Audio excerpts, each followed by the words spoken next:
हर्षल ठाकूरसह लोकप्रतिनिधीवर गुन्हा दाखल करा. राज्य सेक्रेटरी सुभाष पाटील लांडे, भारतीय कम्युनिस्ट पक्ष. शेवगाव शहरामध्ये झालेल्या हर्ष ठाकूर यांच्या कार्यक्रमामध्ये राष्ट्रपिता महात्मा गांधी यांच्यावर केलेल्या वादग्रस्त वक्तव्यावर आज सोमवार दिनांक 30 शेवगाव शहरामध्ये विविध राजकीय पक्षांनी आक्षेप घेत तात्काळ लोकप्रतिनिधीसह आयोजकांवर व भाषण देणाऱ्यांवर तात्काळ गुन्हे दाखल करा अशी मागणी यावेळी करण्यात आली. शेवगाव शहरामध्ये खंडोबा मैदानावर झालेल्या हर्ष ठाकूर यांच्या कार्यक्रमामध्ये हर्ष ठाकूर यांनी आपल्या भाषणामध्ये महात्मा गांधीजी यांच्याबद्दल जे अपशब्द वापरले त्याचा निषेध करत आज शेवगावमध्ये विविध राजकीय संघटनांनी पैठण रोड येथील महात्मा गांधी यांच्या पुतळ्यासमोर धरणे आंदोलन केले व तात्काळ लोकप्रतिनिधीसह आयोजकांवर गुन्हे दाखल करा अशी मागणी यावेळी करण्यात आली. यावेळी निवेदन आज शेवगाव पोलीस निरीक्षक संतोष मुटकळे यांना सोपवण्यात आले.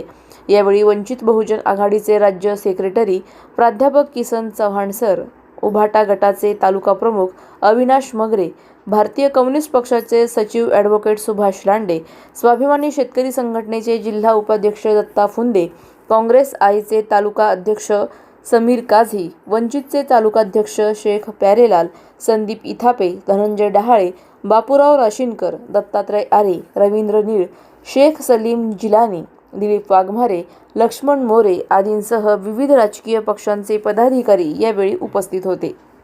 समभाव मानायचा का? तुम्हाला सांगितलंय की लढाई धर्माची नव्हती का हरामखोर गांधीनं सांगितलंय?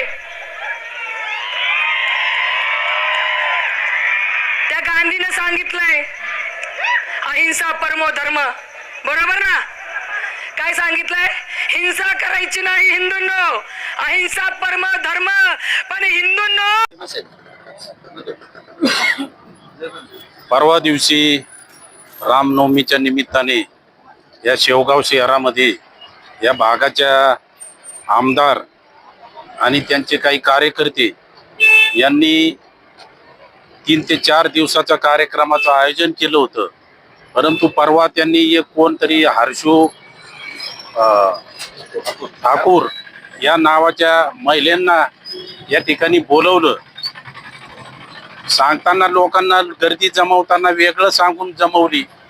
परंतु त्यांचा जो RSSचा अजेंडा होता, या अजेंड्याप्रमाणे त्या बाईने मुस्लिम समाज असेल, ख्रिश्चन समाज असेल यांच्यावर बेताल वक्तव्य केलं आणि राष्ट्रपिता महात्मा गांधी हे अहिंसा शिकवणारे आणि समतावाद शिकवणारे हे हरामखोर आहेत म्हणे. हरामखोर म्हणल्यावर काही तिथल्या तरुणांनी टाळ्या वाजवल्या, शिट्या फुकल्या. हे अतिशय निंदनीय आहे. आणि म्हणून आम्हाला या ठिकाणी विचारायचं आहे या भागाच्या लोकप्रतिनिधीला, आमदारला, की तुम्ही तुमची आखी खानदान आहे काँग्रेसमध्ये गेलेली, आता चव्हाण सरांनी सांगितलं. परंतु असं असताना सुद्धा जे राष्ट्रपिता महात्मा गांधी आहेत, ज्यांनी या देशाला स्वातंत्र्य मिळवून देण्यामध्ये मोठं योगदान दिलेलं आहे. तुमचे मोदी सुद्धा जी कॅबिनेटची बैठक घेतात तिथं मोठा गांधींचा फोटो लावलेला आहे आणि तिथं ही बैठक घेतली जाते.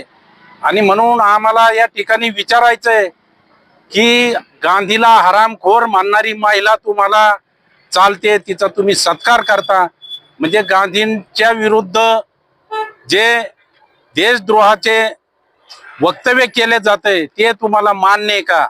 हे तुम्ही जाहीर करावं. या शेवगाव तालुक्यातील जनतेला तुम्ही सांगितलं पाहिजे.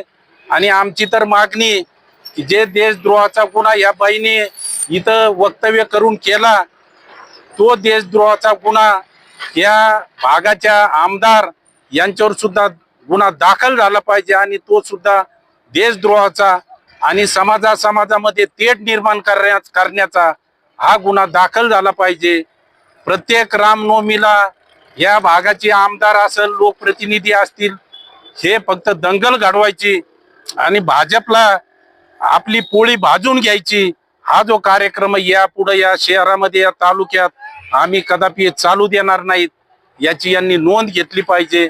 जसं पोलीस विरोधकांना नोटिसा बजावतात, खोटे नाटे गुन्हे आमच्यावर दाखल करतात, तसं यांच्यावर सुद्धा स्वतः होऊन फिर्याद पोलिसांनी द्यायला पाहिजे होती. परंतु आता आम्ही फिर्याद देतोय ती त्यांनी घेतली पाहिजे आणि यांच्यावर देशद्रोहाचा गुन्हा दाखल झाला पाहिजे.